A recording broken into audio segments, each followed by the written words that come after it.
After great first game for him today, the Protoss player for the StarTale team starts to the bottom right of the map. Yes. StarTale, Panic. Him being plan B for his team. In the case that Avenge loses to Ryung, he has to prove himself now against a second Terran player. Starting to the top left of Tristram, it is his map choice. We have the Terran player for Axiom-Acer. Axiom Heart. It's got a lot of heart. Definitely does. And, well, right now in this game, he's the one who had the map choice. He could prepare for the game a little bit more, think about what exactly he would do when he saw that Ryung was in a bit of trouble. He decides to go into a barracks first here, not going for any kind of command center first build that we've seen from Ryung in game number 2. Adds the gas. And I really am curious how Panic is going to play this. Yep. Last game was great. I really loved it. Good builds. And it took advantage of all the small mistakes or all the small openings that Ryung gave him. But now he's up against an opponent that he does not know that well. I think you said it best when you said he really has to prove himself, because you have all these little advantages. You do a pretty intense build with Oracle into Phoenix that nobody's really going to expect. Then you get a win. Then, yeah, everyone's happy for you. That was a well-played build. But now when it comes to maybe a more straight-up game, how can you do it? And Hart is somebody he's taking his gas here. Most Terran players who take the gas now are going Reaper into Reactor Barracks, Expand, very common, very standard. But with Hart, you know, I wouldn't put it past him to make a factory. Does start the Reaper first. Hart has been a very aggressive player in the past, and on Tristram, a 2-player map, I could see the factory. Probably not, but definitely a possibility. Yeah. Could do it. APM here, by the way, a little bit crazy. Panic is on 400. That is pretty sick. Pretty intense, definitely. Nearly twice as fast as Hart. Of course, we're still in the early game, so a lot of that is spam, but that carries into the late game then. It's actually one of the questions that a lot of people ask all the time. Why do they spam the keys in the early game? The answer is actually quite simple. Most of the players want to maintain a certain speed so that later on in the game they don't have to switch between low speed and high speed. They want to maintain a certain speed on the keyboard so that they have an advantage going into an actual fight. So the repetition of the keystrokes in the early game, that's kind of where that comes from. Yeah, it's kind of like why do you jog a few laps before you run your track meet? You know, you don't want to just start on fire as soon as some things heat up. That's kind of a similar thing. This Reaper is just going to scout, make sure there's nothing crazy. He wants to identify the third pylon and or the Nexus. He sees the Nexus, and now he wants to find that pylon, but ring around the rosy. Yeah. He hasn't spotted it yet. It's just been making it around the right side, and it looks like he's not going to see it. He's just going to run away here. Mothership Core is being really frustrated right now. It's like, when do I get my afterburners? Yeah, Mothership Core, the afterburners would be a scary thing. This Mothership Core to the rescue. Afterburns in and recalls everything out. I wonder how the Mothership Core's upgrades for the repulsor cannon actually scale with the air attack. I never looked at that closely. I wonder how much attack it can get with +3 air weapons.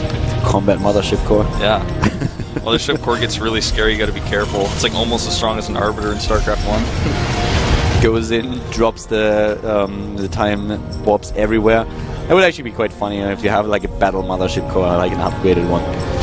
But well, right now we have the opening with the robotics this time for Panic. And Hart is still scouting a little bit, but he has to deal with the Mothership Core now in the main base. Just a little bit of scouting going on for the Protoss player.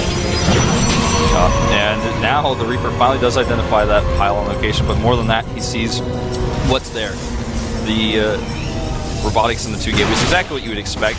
So he's saying, okay, this guy is playing straight up this time. Nothing weird, no Stargates, no Twilight Council, nothing weird like that.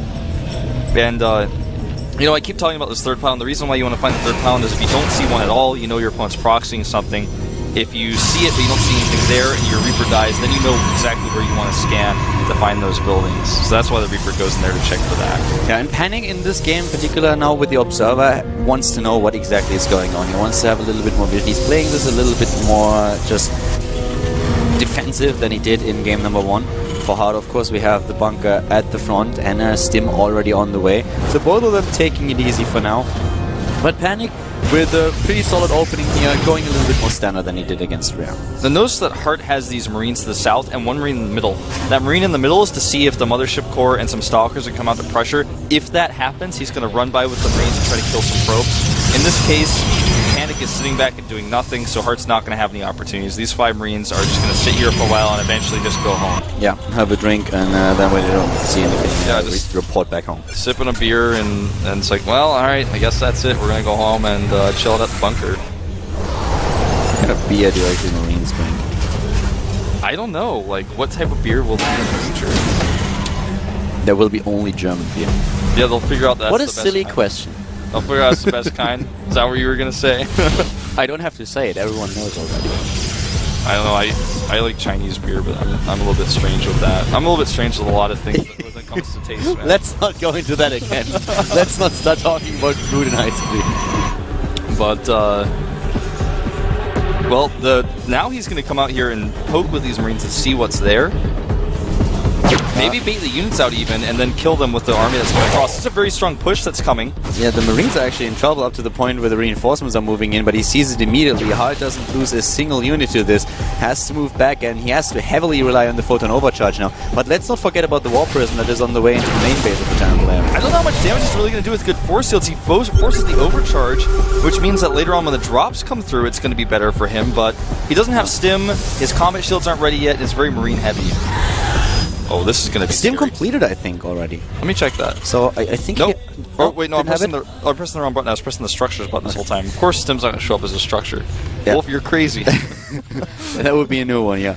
No, so he couldn't do a lot of damage there. You're perfectly right. I mean, with the photon overcharge already, then with good force fields, he just can't move in. That's one of the main things that Terran players are currently, or Pros players, Terran players are complaining about. The Protoss are actually quite happy about the Mothership abilities. Yeah, you're right. But talking about the War Prison here, didn't get into the main base, didn't get too much done.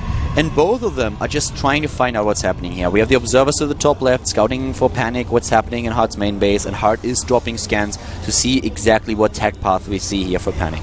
Well, I talked about this quite a bit before. You have as well. One of the things I noticed about Hart's composition with the build that he's gone for here, very aggressive Marine push, is he has barely any Mirars. He has 2 right now, 32 Marines and 2 Mirars. And he needs to build up his Marauder count quite significantly because against Colossi, the Marines, even with combat shields, melt almost instantly. So engaging against these Colossi straight up is not going to be something he wants to do right now. We have only one Colossus on the other hand. He's going straight into the Templar Archive, so for now he's not committing to Colossi too much. But the fact alone that we have a bit of nice from both players here. Great force builds, and oh, the snipe on the Medivac, so close. But with the afterburners, Hart actually gets away. Notice he waited until the last second to afterburn too. That was so beautiful. But coming back to the point here, with the charge upgrade halfway done, the Storm upgrade started, and the Templar Archive completed, therefore, we have now the opportunity for Panic to go into Charge Lords and Archons at the beginning and then rely on the Storms a little bit later on. And of course, eventually he wants to switch into the Colossi. He has only one so far, and that's always baiting a Terran player to get a few additional Vikings and not too heavily commit to the Medivacs. And that's what you want to have in a Terran player's composition as a Protoss. You want to have him low on Medivacs so that he can't heal his army, and if he overstims, he will be in a lot of trouble. And there comes the third base. And as soon as he claims the third, we will most likely see him commit to the external thermal lance upgrade, additional Colossi, and probably later on down the road, we will also see the second robotics. You're right. But one observer killed, the second one barely escapes death.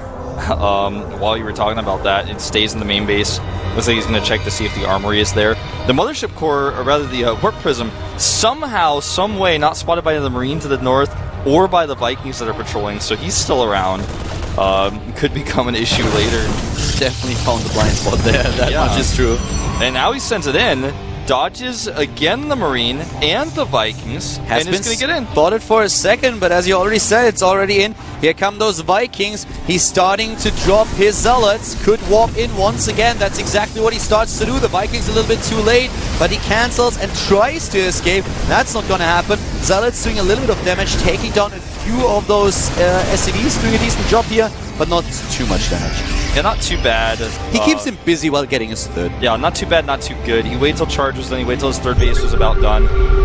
This really keeps Hart occupied right now, and actually these two might miss each other. Now the Observer sees the army, so he's gonna have to turn around, and he does have Storm, but his Templar are really exposed right now. All of them. That was close. More of a preventive storm that we saw there. The Terran army actually not moving into the choke point. That would have been a world of pain for Hard, but he doesn't take the bait here. And now we have both of them still dodging each other a little bit. Harvest account much better for Pennant to make up for the heals of his opponent here, but therefore the army supply better for the Terran player. Yeah, and even though this base is uncontested for Panic, I really like Ryung's position a lot because he is making those ghosts now. Oh, that storm could change everything. Yeah, that storm definitely hurt, and the feedback was really good here as well. He's moving in again, Panic with another storm, and that exposes this third base of the Terran player a little bit. Yep, and this third base of the Frost also exposed these Templar. Are they ready for feedback? One goes down, the second one is good, but it's not quite good enough to kill the medevac. Yeah, but the army is already back and can now save that third base. One of the medevacs down, so he can only escape with a few of his units. This triple job definitely did not what Hard was hoping for. Definitely not, and that's, you know, when you send a drop with full of units to a Frost's base, you want to pick the drop that has, you know, a medium amount of energy, not the full one, because that's what can happen. You can insta-give by the feedback. And we have a really good bank now for Panic. The problem for him really being the gas. He doesn't have a lot, but his gas income now skyrocketed after getting the another 2 assimilators at his third base. Here come those SCVs. The problem, on the other hand, is that he cannot really attack with those. He keeps going up against Storm. There's a lot. He needs perfect AMPs to make sure that the High Templars are not an issue. Oh, that Mothership core coming the wrong direction. I don't know where that was going, but now it's dead. Good storms on the Vikings, but there's no Colossi left to worry about.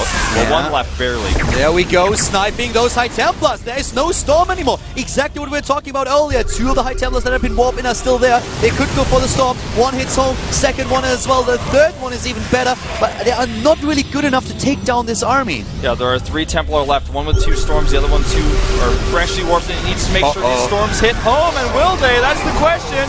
Here we go. He pulls away, snipes. Beautiful snipe. That's exactly what he needed. No more Templar have enough energy for Storm. The other 2 at 61 energy each right now. So much DPS for Ryung here. He's even using his Vikings in assault mode since he realized that there's nothing that those Vikings can target in the air anymore. Army supply is still in favor of the Terran player. He is moving in. The Argons at the front. There are no High Templars with Storm anymore. The Probe's already pulling. The Terran player with the stunner step back, and all of the medivacs lending their support. The Protoss trying to barrel through with all of his zealots on the other hand. The Archons here really pushing through. He doesn't have enough energy left on the medivacs, and Ryung's army, rather not Ryung, but Hart's army fades away here in seconds. Oh my god, 24 harvests only for Hart, and he's down to 18 army supply. That's game. GG. Panic with win number 2. He takes down Ryung. He takes down Hart. This seems to be his day. Wow, incredible play there in those last moments. I really thought Hart had him. I really thought he might have fallen down when I saw the Vikings land. He didn't have the storms, but he just had enough Archons and the DPS there, and there were not enough medevacs. Like you talked about before, you said it so well.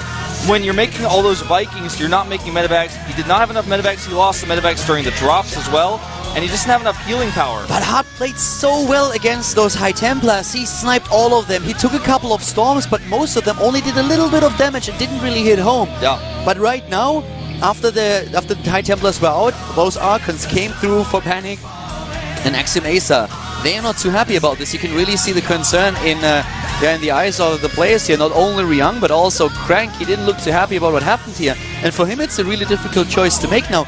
Do you really go into a PvP? Do you send out Innovation already? Yeah, you know, because if you send out Innovation, you have so many players, like Bomber, for example, still on the bench to come out. You have, even if you want, Curious or Life. And that's just the tip of the iceberg of that StarTale bench. I don't really think that we are going to see Crank today. I think it's going to be Alicia and it's going to be Innovation. So. The last 2 players that will be sent out for Axiom-Acer. And the question now really being, who do you send out next? 3rd Terran player in a row? I could actually see Innovation coming out right now. If I'm Crank right now, I'm asking Alicia, do you think you can beat Bomber? Because if we send out Innovation, they're going to send out, and he wins, they're going to send out Bomber probably. Do you think you can beat Bomber if Innovation loses to Bomber? And if not, like, I think you need to PvP right now at the very least. The problem that they have, in my opinion, is that I don't see StarTale really sending out Bomber before Innovation takes his place in the booth. Yeah. If they have the lead right now, so they're always one step ahead, and I feel that they are sending out Bomber to counter Innovation, so I don't think it really matters. there we have the situation when we had all those snipes going up against the High Templars. Really beautiful unit control here that we see from HOT. Every single High Templar goes down or is out of energy. He has a few at the back that he's trying to utilize right now. They have the Storm. And watch the snipes here. They're so perfect. Yeah. And as Wolf already said earlier, the number of Vikings here is much too high in comparison to the Merrybags. Those Storms did do a little bit of damage, but not enough. Yeah. And you can see Panic down the bottom right, very happy with how this fight went. All those SCVs are at the back, by the way. They don't really soak up that damage. You don't have them at the front. That one snipe right there, that Templar had a Storm, and he could not use it, and that was about it for the Templar. But notice those medevacs so low on energy here, there's only 4 of them. And right, look at the bank too, you can warp in so many more Zealots. Massive bank for the Protoss player, but here comes the Terran, and at this point, before the warp in happens, he had a lot of units there, but those Archons really pushing through. Now suddenly we have the meat shield at the front with all the probes, the Zealots just pushing in, pushing the Terran forces away, and he just can't do anything here anymore. There's just too much meat shield. Yeah, and I mean, the medevac's fading away here. The Immortals even lending their DPS, and that's all she wrote. And, you know, the Zealots go for a run by. There's not much left to kill over there since he pulled all his SCVs. With those 2 armor, it's just so difficult to take out all of these Zealots and the Archons if you're only relying on the Marines. So definitely really well played here by Panic. Panic looked so moved by his own play, he was brought to tears. He's wiping his eyes there. You know, I'm sure he had a lot of adrenaline pumping during that moment. Hart played a good game. Really nice snipes. Excellent snipes, in fact. Is it innovation or is it Alicia? And I think this is the best choice. It is innovation. That makes a lot of sense to me, since it's very unlikely that they can really send him out and dodge Bomber, because we all expect Bomber to be the counter to innovation. Yeah. So it makes sense for me to send innovation out now, even though it's the 3rd Terran player in a row. Saving Alicia a little bit longer, or the Protoss player, is, I feel, the right choice. But at this point, you're always in a situation where you're not totally happy with whatever choice you make. Innovation a little bit chilly. It is getting a little bit colder in Seoul right now these days. I like it. I like it a lot. It's great to be outside. In the morning when I go to the gym, it's now a nice breeze instead of this sauna that we had a couple of weeks ago, so it's really enjoyable. He has a 5-0 win rate in the GSTL, the only player I know of that has a 100% win ratio. And talking about 5s, we have a 5-minute break before we're going into our the fourth turn versus Protoss, actually. Panic going up against Innovation right now. So let's see if he can defeat a 3rd one. Innovation, of course, being the huge favorite in this match. But we are going to see that game in 5 minutes, so see you guys in a few.